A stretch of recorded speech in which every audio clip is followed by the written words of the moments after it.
اللهم صل على سيدنا محمد يا رب صل وسلم دائما أبدا على حبيبك.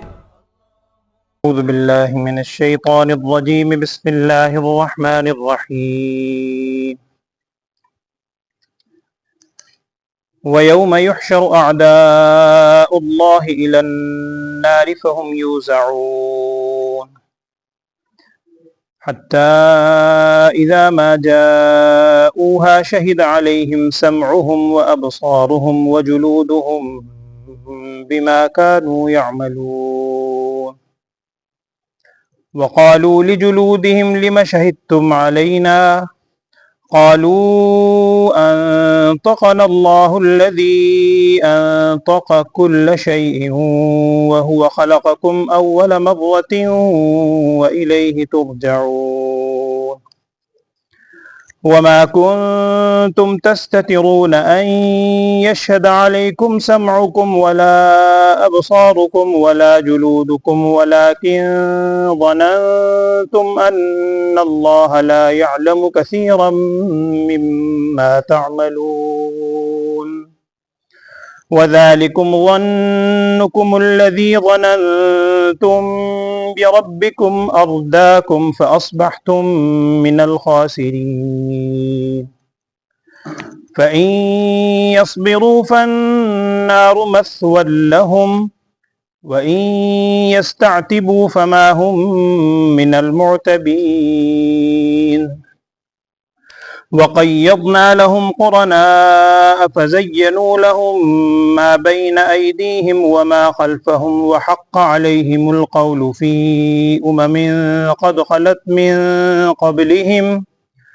قد خلت من قبلهم من الجن والإنس إنهم كانوا خاسرين. صدق الله العظيم.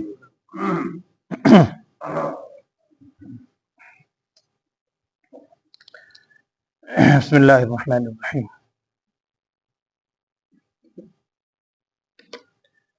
سورہ حامیم سجدہ.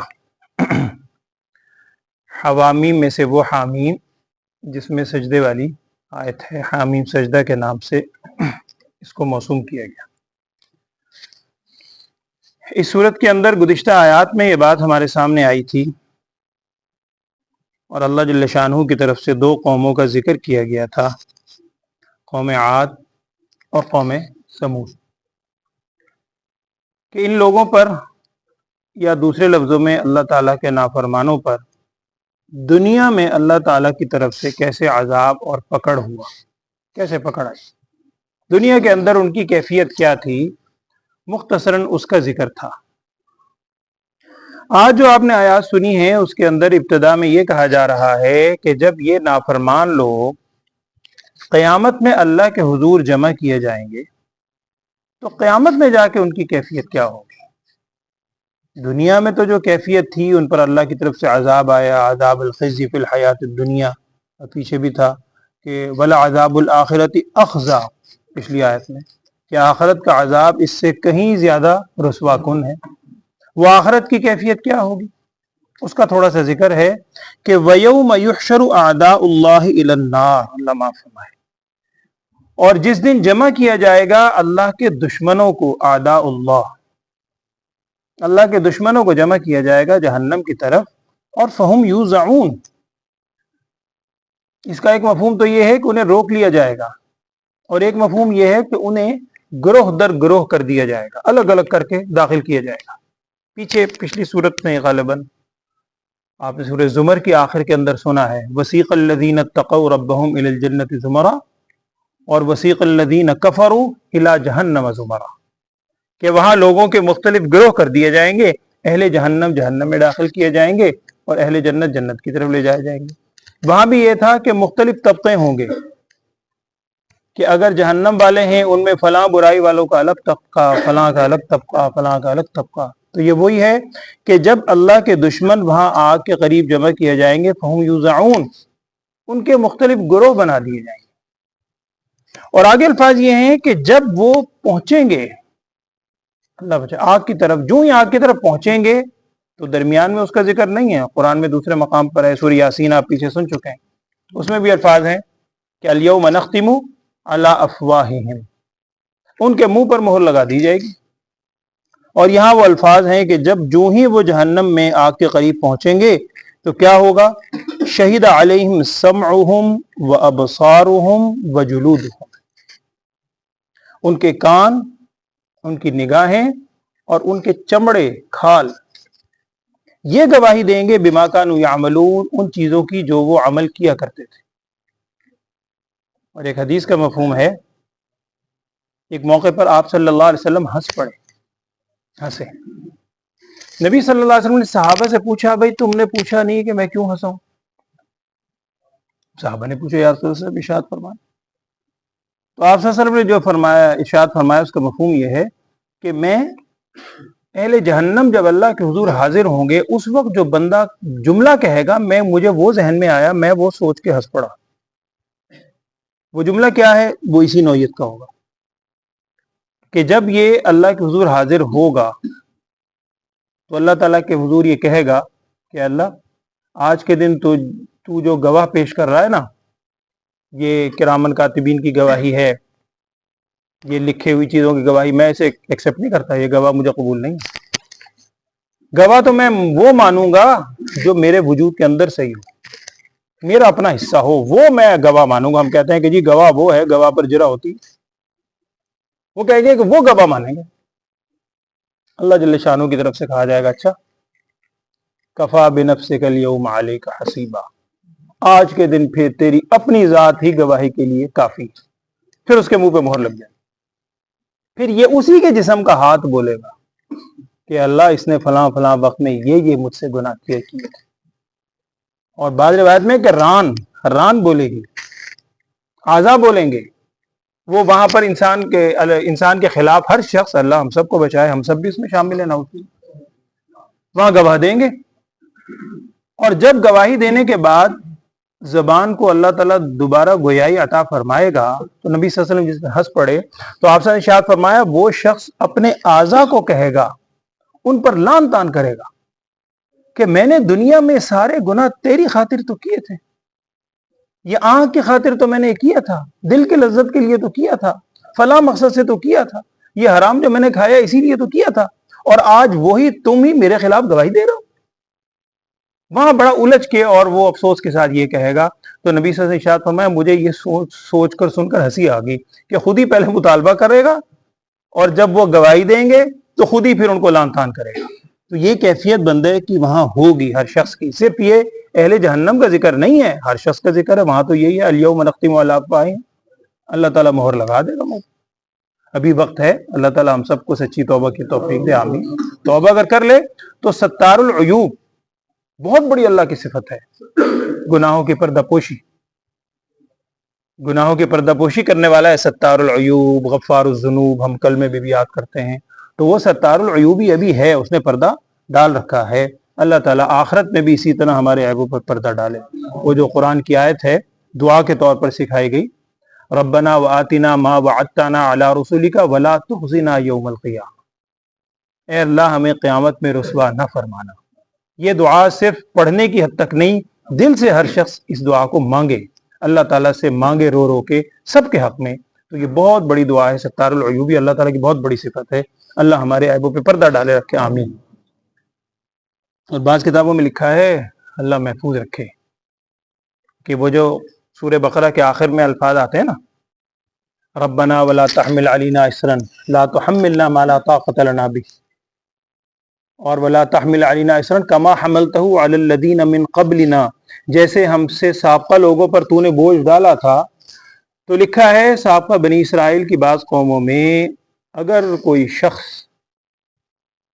گناہ کرتا تھا، لوگوں سے چھپ کے کرتا ہے گناہ، اگر تھوڑی سی بھی اندر حص ہے لوگوں سے چھپ کے گناہ کرتا تھا، صبح کو اس کے دروازے کے اوپر لکھا ہوتا تھا کہ اس نے جناب یہ گناہ کیا ہے۔ تو ایسا بوجھ اللہ تعالیٰ تو ہم پر نہ ڈال، ہماری پردہ پوشی ہمیشہ فرما اور ہمیں بھی توبہ کرنے کی توفیق عطا فرما۔ تو یہ کیفیت ہوگی کہ گواہی دیں گے ان کے کان، ان کی آنکھیں اور ان کی جلد، کھال، جو کچھ عمل کرتے تھے۔ اچھا اب جب یہ گواہی ہوگی، یہ تو قرآن کہہ رہا ہے، وہ کہیں گے لجلودہم، اپنی کھالوں سے، جلدوں سے یہ کہیں گے کہ لما شہدتم علینا، تم نے ہمارے خلاف گواہی کیوں دے دی؟ یا دوسرے لفظوں میں تمہیں یہ بولنے کی حس کیسے پیدا ہوئی؟ قالو، قرآن ہے، اللہ تعالیٰ فرما رہے ہیں کہ وہ یہ کھال جواب میں کیا کہے گی جناب انطقنا اللہ الذی انطق کل شیء، ہمیں آج جو بولنے کی صلاحیت ملی ہے، بولنے کی قوت عطا کی ہے، قوت گویائی ہے، یہ اس ہستی نے ہمیں بولنے کی قوت دی ہے جس نے ہر چیز کو بولنے کی قوت دی۔ اور پہلے بھی میں نے عرض کیا تھا، یہ زبان بھی جو بولتی ہے، اگر آپ سوچیں زبان گوشت کا لوتھڑا ہے، ٹکڑا ہے، اللہ بچائے سب کو محفوظ رکھے، جو بیچارہ بول نہیں سکتا، گونگا جسے بولتے ہیں، اس کی زبان نہیں ہوتی، زبان تو ہے، سارے اعضاء ہیں، نہیں بول سکتا، وہ صلاحیت نہیں اللہ نے رکھی۔ تو یہ اللہ کا خاص کرم ہے کہ وہ اندر آواز ہے، اور وہ حلق سے آواز کی کیفیت ہے، اور بندہ پورے جملے بولتا ہے۔ تو جس نے زبان کو بولنے کی قوت دی ہے، وہی اللہ تعالیٰ ہاتھ کو بولنے کی قوت دے گا، اور جلد کہے گی کہ اسی نے ہمیں بھی بولنے کی قوت دی ہے۔ اور اگلا جو جملہ ہے، بعض کہتے ہیں یہ اعضاء کا جملہ ہے، بعض کہتے ہیں اللہ کی طرف سے ہوگا۔ وَهُوَ خَلَقَكُمْ أَوَّلَ مَرَّةٍ وَإِلَيْهِ تُرْجَعُونَ، اور اللہ کی ذات صرف وہ نہیں ہے جس نے گویائی دی، بلکہ اللہ کی ذات وہ ہے جس نے تمہیں پہلی مرتبہ بھی پیدا کیا اور اسی کی طرف تم لوٹائے۔ آگے وَمَا كُنْتُمْ تَسْتَتِرُونَ، علامہ الحفیظ، آگے بھی یہی کہا جا رہا ہے اسی سے متعلق کہ تم چھپا نہیں سکتے تھے، چھپتے نہیں تھے اس بات سے کہ تمہارے خلاف یہی کان، یہی آنکھ، یہی اعضاء، یہی جلد گواہی دے گی۔ دنیا میں انسان سب سے چھپ لیتا ہے، جب گواہ جس نے گواہ بننا ہے، ہاتھ کاٹ کے پھینک دے گا، اپنی کھال اتار دے گا، انہی کے ساتھ تو سارے گناہ کرنے۔ تو یہ وما کنتم تستترون، ستر چھپانا، تم نہیں چھپتے تھے اس بات سے کہ تمہارے خلاف گواہی دیں کون؟ تمہارے کان، نہ ہی اس بات سے کہ گواہی دیں تمہاری آنکھیں، اور نہ ہی تمہارا جلد۔ اور چلو یہ تو ہے، گمان انسان جو گناہ کرتا ہے اس کی ایک سوچ یہ ہوتی ہے، وہ یہی سمجھتا ہے کہ شاید مجھے کوئی دیکھ نہیں رہا، شاید مجھے دیکھنے والا کوئی نہیں، یہی سمجھتا ہے نا۔ قرآن میں ایک جگہ ہے، ان ربک لبالمرصاد، مرصاد کہتے ہیں گھات میں لگا کر بیٹھنا۔ جانور جب کسی کا شکار کرتا ہے نا، گھات میں یوں کر کے بالکل کانشیس ہو کے بیٹھا ہوتا ہے، اس کی نگاہ ایک ایک حرکات و سکنات پہ ہوتی ہے۔ شکاری بھی جب شکار کرتا ہے، جانور ایک ایک حرکت پہ نگاہ ہوتی ہے، یعنی بالکل متوجہ پورے طور پر، نہ کوئی آواز کی طرف توجہ کرتا ہے، اس کو کہتے ہیں گھات لگا کے بیٹھنا۔ ان ربک لبالمرصاد، اللہ فرما رہا ہے کہ تمہارا رب لبالمرصاد، گھات لگائے ہوئے ہے، اس طرح بندے کو واچ کر رہا، اور تم سمجھتے ہو دیکھنے والا کوئی نہیں۔ تو یہی وہ سوچ ہے، اسی کو یہاں بھی ذکر ہے کہ اصل میں کیا ہے، وَلَٰكِن ظَنَنْتُمْ، لیکن بات یہ ہے تم یہ گمان کرتے تھے کہ ان اللہ لا يعلم كثيرا مما تعملون، بہت سے جو کام تم کر رہے ہو نا، اللہ تعالیٰ کو ان کا پتہ نہیں ہے، تم یہ سوچ کر گناہ کیا کرتے تھے۔ تو اسی وجہ سے، اور تمہارا گمان کیا تھا، وَذَلِكُمْ ظَنُّكُمُ الَّذِي ظَنَنْتُمْ بِرَبِّكُمْ أَرْدَاكُمْ، اور تم گمان کرتے تھے، بذالکم، یہی تمہارا گمان تھا، الذی ظننتم، وہ چیز، یہی وجوہات تھیں کہ جس کی وجہ سے تم نے اپنے رب کے بارے میں بھی گمان کر لیا کہ وہ دیکھتا نہیں ہے۔ ارداکم، اسی گمان نے تمہیں گمراہ کر دیا، تمہیں دور کر دیا، حق سے ہٹا دیا۔ اب تم نے صبح کی، جب آنکھ کھلی، یہ آنکھ بند ہوگی دنیا کی، تو اگلے جہان کی آنکھ کھلے گی۔ وہ ہے نا، موت کو سمجھے ہیں غافل اختتام زندگی، ہے یہ شام زندگی لیکن صبح دوام زندگی۔ تو وہ جو صبح ہوئی، فَأَصْبَحْتُم مِّنَ الْخَاسِرِينَ، تم نے صبح کی خسارے کی حالت۔ اور ایک حدیث کے الفاظ یہ بھی ہیں، سیاہ ستہ میں غالباً حدیث موجود ہے، اس کا مفہوم یہ ہے کہ حضرت عبداللہ بن مسعود رضی اللہ عنہ یا اور کوئی صحابی روایت کرتے ہیں، وہ فرماتے ہیں ایک مرتبہ دو قریشی اور ایک ثقفی، قبیلہ ثقیف، یا الفاظ یہ ہیں کہ دو ثقفی تھے ایک قریشی تھے، یعنی دو تین افراد بیت اللہ کے قریب بیٹھے ہوئے تھے، بیٹھے ہوئے نا آپس میں بات کر رہے تھے، صحابی نقل کرتے ہیں، اور انہوں نے آپس میں یہ بات کہی کہ بھی دیکھو، یعنی ایک دوسرے سے پوچھ رہا ہے کہ کیا تم بھی اس بات کے قائل ہو کہ اللہ تعالیٰ ہر چیز کو سنتا ہے، ہر چیز کو جانتا ہے؟ دوسرے نے جواب دیا کہ نہیں، جو زور سے بات ہو اس کو سنتا ہے، کیونکہ مسلمان نہیں تھے، جو زور سے بولی جائے اس کو سنتا ہے، آہستہ سرگوشی کی جائے اس کو نہیں سنتا۔ دوسرے نے جواب میں کہا کہ اگر وہ زور والی بات کو سنتا ہے نا، زور سے گفتگو کو، تو وہ آہستہ والی بات کو بھی سنتا ہے۔ کس قسم کی گفتگو کی؟ تو اس موقع پر ہوتا ہے اللہ تعالیٰ کی طرف سے یہ آیات اتری کہ کیا تم چھپاتے ہو اور گمان کرتے ہو اللہ تعالیٰ کے بارے میں کہ وہ تمہارے اعمال سے بے خبر ہے؟ یہی وہ سوچ ہے، یہی اللہ کے بارے میں گمان ہے، شاید اللہ کو معلوم نہیں ہے، جس نے تمہیں حق سے دور کر دیا، گمراہ کر دیا۔ اگر اللہ کے بارے میں پورا یقین دل میں آ جائے، یہی وہ چیز ہے، اللہ تعالیٰ کے بارے میں یقین کا پیدا ہو جانا یہی چیز ہے جو انسان کو ہر قسم کی برائیوں سے روکتی ہے۔ آگے الفاظ یہ ہیں کہ فَإِن يَصْبِرُوا فَالنَّارُ مَثْوًى لَهُمْ اور وَإِن يَسْتَعْتِبُوا فَمَا هُمْ مِنَ الْمُعْتَبِينَ، کہ دنیا میں بعض اوقات انسان کوئی تکلیف ہے، صبر کر لیتا ہے، منتیں کرتا ہے، سفارشیں کرواتا ہے، کسی چیز سے چھوٹ جاتا ہے، یا چلو معافی مانگ لیتا ہے، چھوٹ جاتا ہے، لیکن وہ تو دارالعمل نہیں ہے جس کا یہ ذکر ہو رہا ہے، وہ تو دارالجزا ہے۔ وہاں کیا ہوگا؟ اگر وہ صبر کریں گے نا، تو چاہے صبر کر کے خاموش ہو کے بیٹھ جائیں، فَالنَّارُ مَثْوًى لَهُمْ، پھر بھی یہ جہنم ان کا ٹھکانہ ہوگا۔ اور وَإِن يَسْتَعْتِبُوا، اگر معافی طلب کریں، معافی مانگنا چاہیں، فَمَا هُمْ مِنَ الْمُعْتَبِينَ، وہ معافی قبول کیے ہوئے یا معافی مانگنے والوں میں سے نہیں ہوں گے، وہاں پھر معافی شافی قبول نہیں ہونی۔ ابھی وقت ہے، چونکہ قرآن کی آیات ہیں، ہم اگر آج سن رہے ہیں ہمارے لیے بھی ابھی وقت ہے، یا جب مشرکین مکہ جن کے بارے میں آیت آئی ہے سارے لوگ تھے، اس وقت ہے کہ جب انسان یہ چیز سوچتا ہے، سنتا ہے، لیکن جب موت آ گئی اس کے بعد پھر وہ وقت کی مہلت ختم۔ آخری آیت جو آج آپ نے سنی اس میں اللہ تعالیٰ فرما رہے ہیں وَقَيَّضْنَا لَهُمْ قُرَنَاءَ، ہم نے مقرر کیے ہیں ان کے اوپر، یعنی انسان کے اوپر، قرناء، بہت سے قرین، ساتھی۔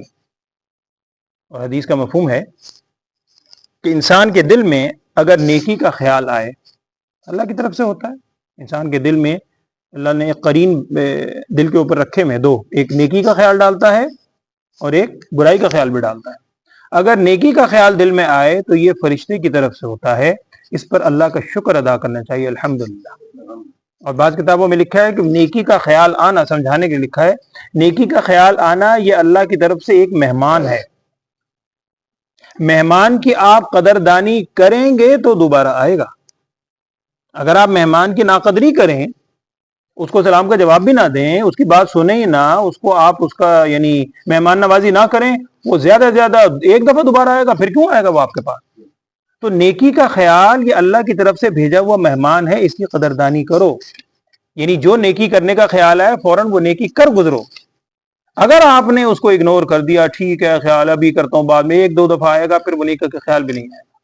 تو یہ نیکی کا خیال اللہ کی طرف سے وہ فرشتہ مقرر ہے، قرین، وہ انسان کے دل میں خیال ڈالتا ہے، اس کی قدردانی کرنی چاہیے، اللہ کا شکر ادا کرنا چاہیے۔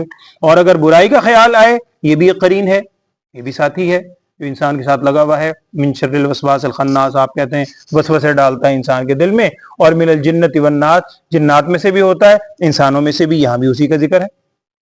اور بعض روایت کا غالباً یہ مفہوم ہے کہ اگر انسان کو پہچاننا چاہتے ہو کہ اس کی اچھا ہے یا برا ہے، تو اس کی پہچان بڑی اچھی ہے، اس کے اٹھنا بیٹھنا جن لوگوں میں ہے ان لوگوں کو دیکھ لو کیسے ہے۔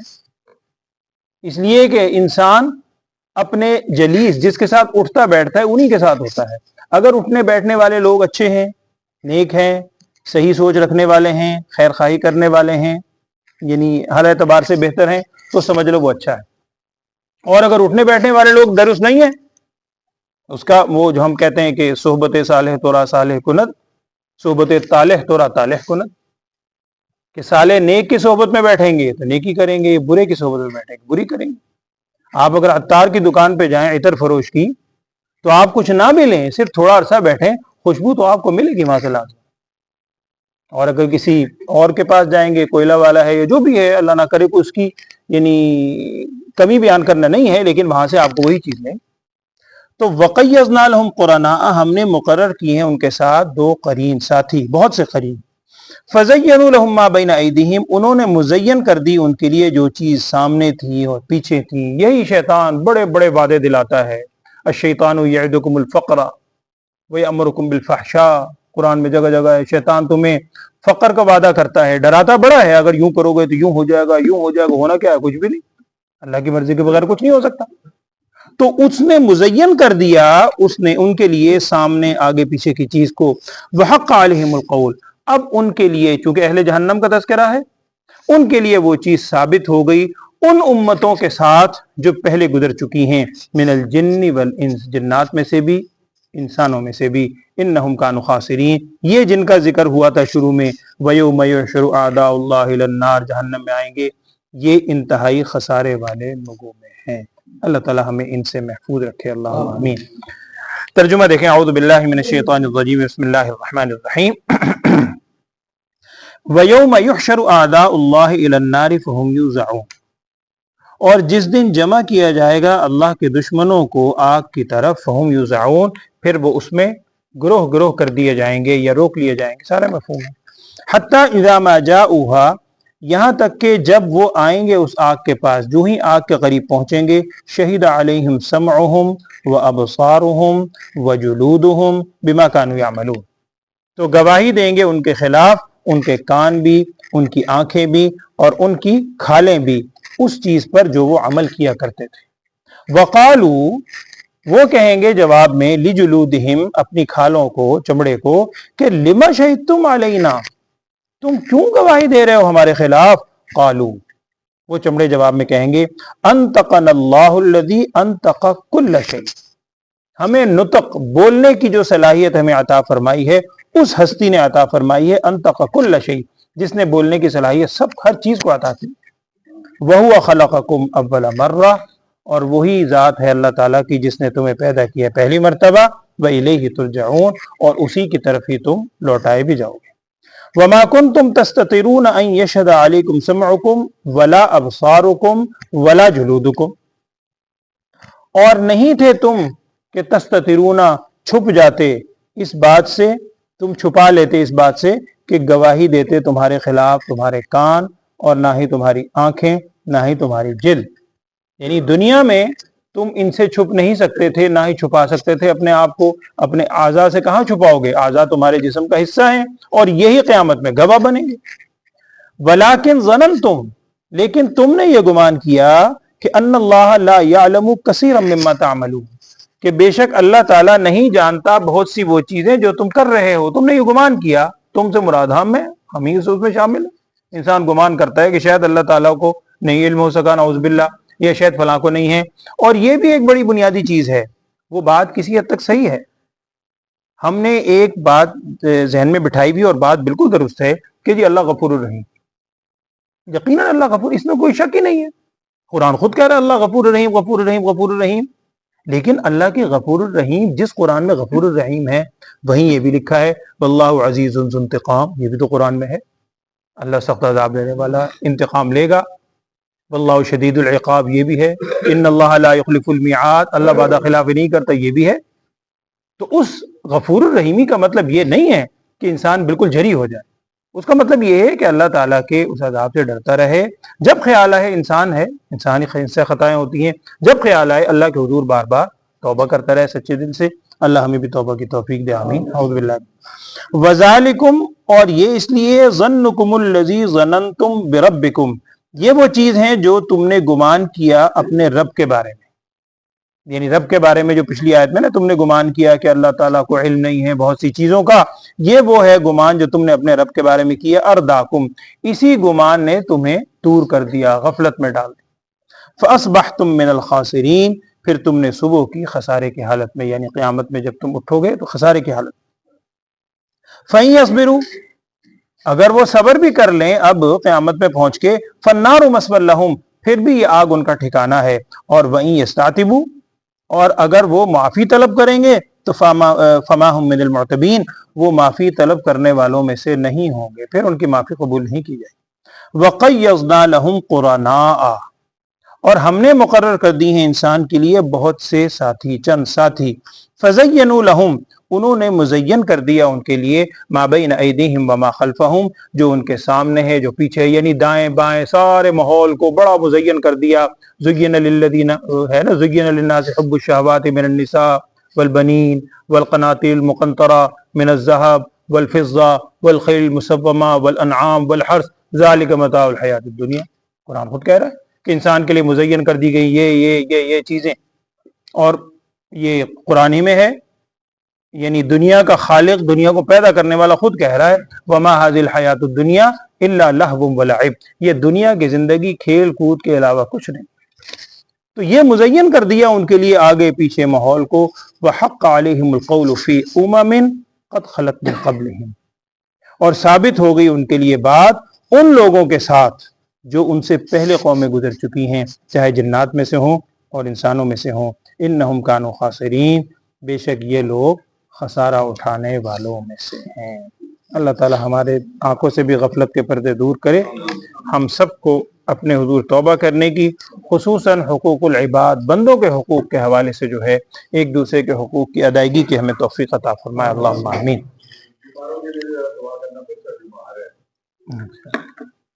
بسم اللہ الرحمن الرحیم.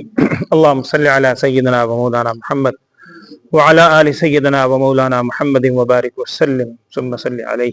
اللهم ارنا الحق حقا وارزقنا اتباعه وارنا الباطل باطلا وارزقنا اجتنابه. یا اللہ ہم سب کے گناہوں کو معاف فرما، تمام خطاؤں سے درگزر فرما. قرآن پاک کی ہدایات جو ہم روز پڑھتے اور سنتے ہیں، ہم سب کو ان پر عمل کرنے کی توفیق عطا فرما. قرآن کی ایک ایک تعلیم پر رسول صلی اللہ علیہ وسلم کے بتلائے ہوئے طریقے کے مطابق عمل کرنے کی توفیق عطا فرما. ہر کام میں، ہر عمل میں، ہر چیز میں رسول صلی اللہ علیہ وسلم کی سچی محبت اور کامل اتباع یا اللہ ہم سب کو نصیب فرما. جتنے لوگ بیمار ہیں تو جانتا ہے یا اللہ، تمام بیماروں کو صحت والی، سلامتی والی، ہر قسم کی بیماریوں سے ہم سب کو محفوظ فرما. ابھی ایک بزرگ نے دعا کے لیے کہا ہے بچے کے لیے، اس کے لیے بھی دعا فرمائیں. اللہ تعالیٰ اس بچے کو اور تمام بیماروں کو بال بال صحت عطا فرما. ہم کسی آزمائش کا تحمل نہیں رکھتے میرے مولا، ہر قسم کی آزمائش و آفات سے ہم سب کو اور پوری امت کو محفوظ فرما. ہم سب پر کرم والا، سلامتی والا، عافیت والا معاملہ فرما. وصلی اللہ تعالی علی خیر خلقہ سیدنا و مولانا محمد وعلی آلہ واصحابہ اجمعین. آمین برحمتک یا ارحم الراحمین.